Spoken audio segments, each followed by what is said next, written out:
Listen to these words. You, ma'am, have overstepped a line that is not your domain. I am not your subject. I am the man who keeps you free. Those words are from a former Marine to Democratic Senator Dianne Feinstein of California, telling her that he would not register his weapons with the government even if her proposed ban on assault weapons is passed. The letter started on a CNN Eye report and has gained lots of attention online. Joshua Boston, an Afghanistan veteran, joins me now from Louisville. Your Eye reports, Joshua, have gone viral, more than 250,000 views in the last few days. What made you write it, and did you ever think that it would get so much attention? I didn't expect it to get as much attention as it did, but these things happen. I wrote it because I kept seeing in the news this debate about gun control, and all the points being brought up by Senator Feinstein, a lot of it's misinformation, and it seems to be, it's fear-mongering that she's spreading, and it's being perpetrated by the media as well. There's just not a whole lot of double-checking and not a lot of facts coming out in this discussion. Well, you wrote this letter. I'm curious, is it in regards to any proposed assault weapon ban or specifically the senators? Specifically the one she posted up on her webpage a few days ago. She says she intends to bring it in as soon as possible in this next congressional session. So what will you do if an assault weapon ban is passed? Well, I'm not going to be registering, and precedent's already been set by David Gregory, who apparently doesn't have to abide by the laws of Washington, D.C., so why should I have to abide by we don't know that. There was some miscommunication there, apparently, but what will you do then? You won't register, and what do you think might happen to you?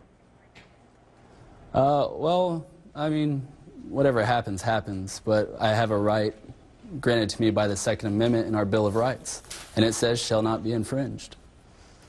Most, if not all, assault weapon bans are looking towards the future. They're not retroactive. Now, according to Feinstein, her bill will ban the sale, the transfer, the importation, and the possession, not retroactively, but prospectively. It will ban the same for big clips, drums, or strips of more than 10 bullets.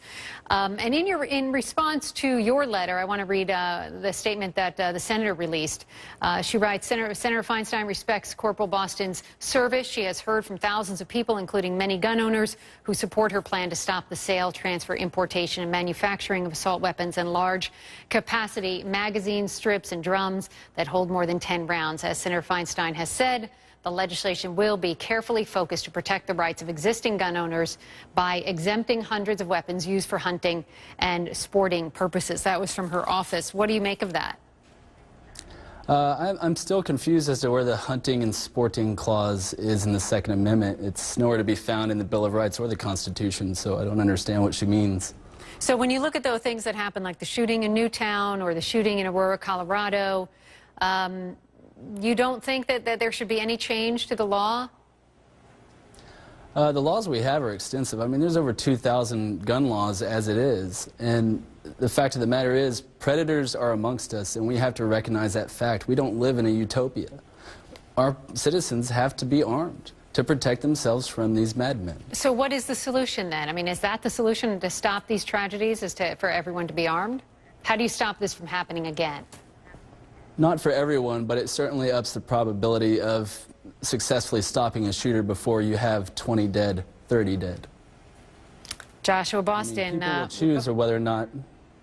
Go on. People will choose whether or not to carry if they want to. I've made that choice, as have hundreds of thousands of other Americans. And should we unfortunately ever find ourselves in a situation to protect others in our lives, we will. But the law is the law if it becomes law and you're just willing to break it. Unconstitutional laws aren't laws. Okay. I'll leave it at that. Joshua Boston, thank you very much. And do keep us posted on what comes of your letter. I will. Thank you, Randy.